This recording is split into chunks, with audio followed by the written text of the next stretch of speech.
Fantotsaina omaly sy androany fiteny amin'ny kianjan'ny Bevalala teny kosa ny andian'ny fahatelo sady fara andia amin'ny fiadiana tompon'akan'i Madagasikara ho an'ny taranja slalom izany ny famelina fiarakodia moa izy ity teo amin'ireo fiara mpanao ny rally ary aloha dia itedy nitondra ny fiara Peugeot 205 no voaositra ho tompon-daka ary efa navita ny fepitaona tsara indrindra raha ho an'ny cross kara kosa indray dia ikasha no nibata ny fandraisana.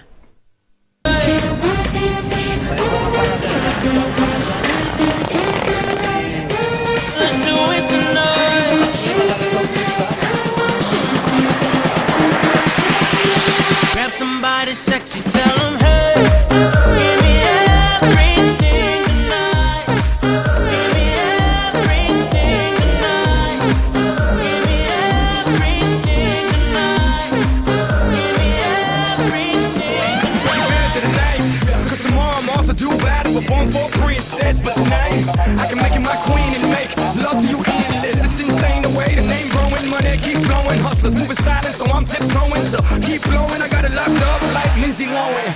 Put it on my life, baby. I'm gonna give you a ride, baby. Can't promise tomorrow, but I promise tonight. God. Excuse me, and I might drink a little more than I should tonight. And I might take you home with me if I could tonight. And baby, I'ma make you feel so good tonight. Cause ity zany dia slalom famaranana ny championnat de Madagascar, compétition de base tamin'ny taona 2012 dia fahatelo ity ny voalohany teny Andotam-penaka, ny faharoa teny Ivato dia teto Bevalala teny fahatelo.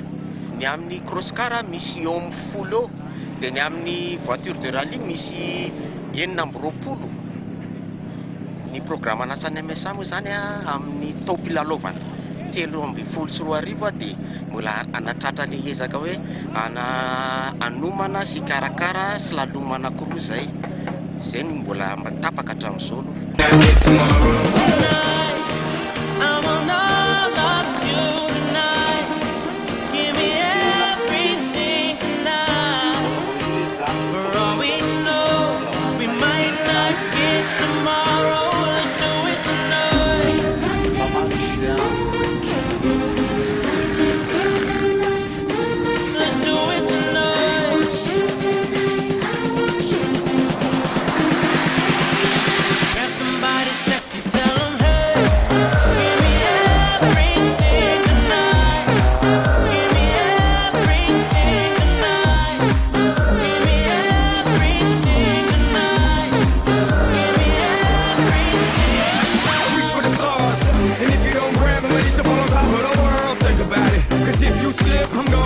Yo girl, what I'm involved with is deeper than the Masons, baby, and it ain't no secret. My family's from Cuba, but I'm an American. I don't get money like secrets. Put it on my life, baby, I'll make you feel right.